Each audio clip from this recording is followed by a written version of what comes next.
Lietuvoje siautėjusios audros ir škvalai neaplenkė ir pajūrio. Klaipėdoje kilo krepšinio audra, po kurios iš Klaipėdos Neptūno krepšinio klubo buvo išpūsta visa klubo vadovybė. Tokią audrą sugebėjo sukelti neturtingas verslininkas ar žinomas krepšinio pasaulio veikėjas, o buvęs komandos krepšininkas Osvaldas Kurauskas klube rungtyniavęs 3 metus. Kartu su kolegomis krepšininkas sugebėjo įtikinti klubo dalininkus, jog būtina keisti klubo valdžią ir imtis radikalių permainų. Osvaldo Kurausko teigimu miesto krepšinio visuomenės netenkino buvusios klubo valdžios politiką. Norim siekti kažkokių tikslų, kad būtų didesnė motyvacija, tobulėti kiekvienais metais ir galbūt nesutapo požiūris administracijos ir mūsų kaip krepšininkų, sportininkų dėl to. Naujasis klubo direktorius tikino, jog būtina ilgalaikėmis sutartimis garantuoti talentingiausių klaipėdiečių žaidimą Neptūne ir tai naujoji valdžia padarys. Šiuo metu Neptūnas turi ilgalaikius kontraktus su 5 krepšininkais, kurie nepriskiriami prie komandos lyderių.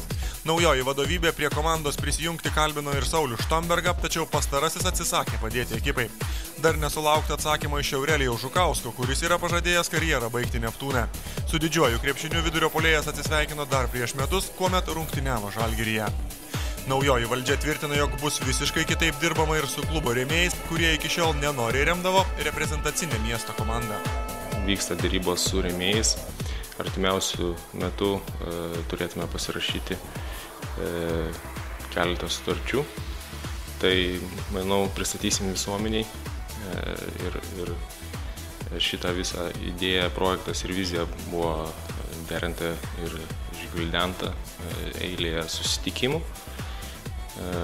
Manau, mumis patikėjo, tai esame aptarę gaires ir pristatysim žiniasklaidai ir visuomeniai mūsų rėmėjus artimiausių metų.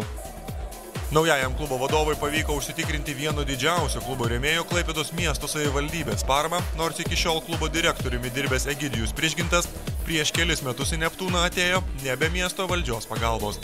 Miesto meras tikina, jog jaunimas su klubu tvarkysis geriau. Šitoje vietoje aš manau, kad nieko ypatingų pasikeitimų ir nevyko. Pasikeitė tik vadovybė klubo, kuri administravo šitą klubą. Ir ta iniciatyva, kuri buvo išsakyta prieš porą mėnesių mano kabinete, aš manau, kad tikrai nepagadins reikalo, o tik pagerins. Beje, klubo rezultatai tikrai pagerės. Bent jau popieriuje mat naujieji vadovai turi sukaupę preliminarių paramos sutarčių už 1 milijoną litų.